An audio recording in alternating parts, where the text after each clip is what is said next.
Hi, my name is Juliet Kavishe, and I am an interior architect and interior designer.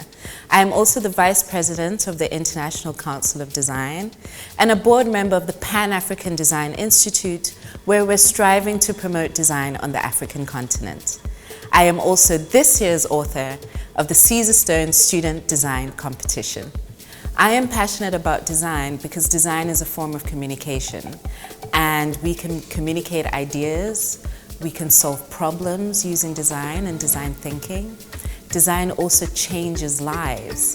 The simplistic design solution can elevate the lifestyle or quality of life for someone on this planet. It is important for you as a student of design to enter a competition like this.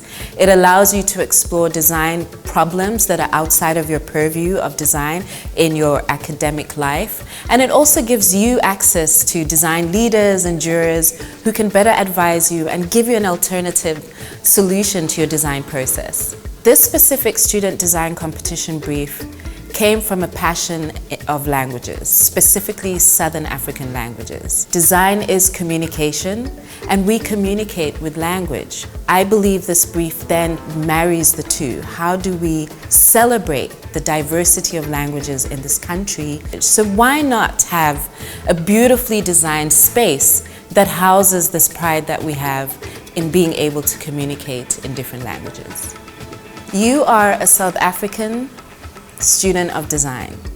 The mindset you should have is that you are surrounded by a myriad of cultures, a myriad of languages that have different sounds, tonations, and you are influenced and can be influenced by these sounds and tonations to create a beautiful museum of languages. Now let's dive into the brief.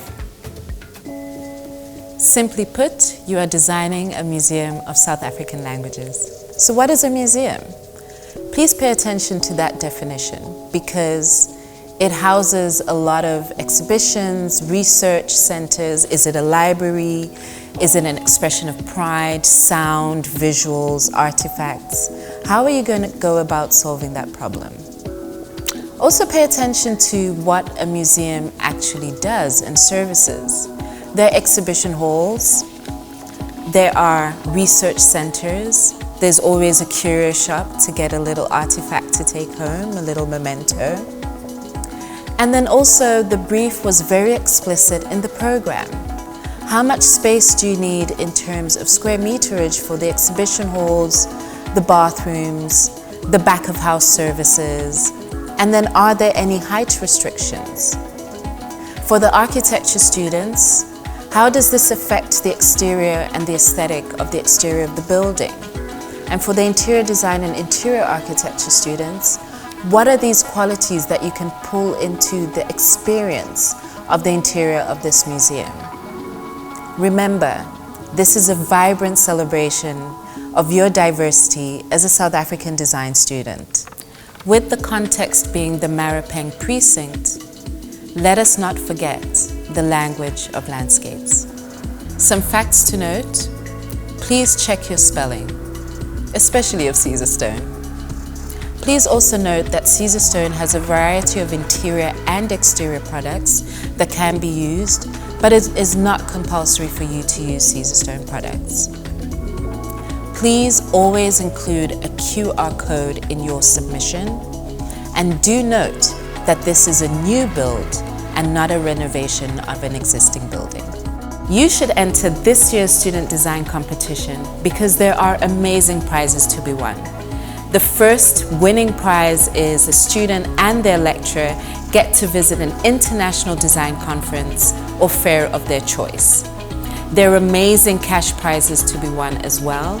And there's also an opportunity to network with some of the top architects and designers in the country. You also will get an opportunity to intern at one of these top design companies.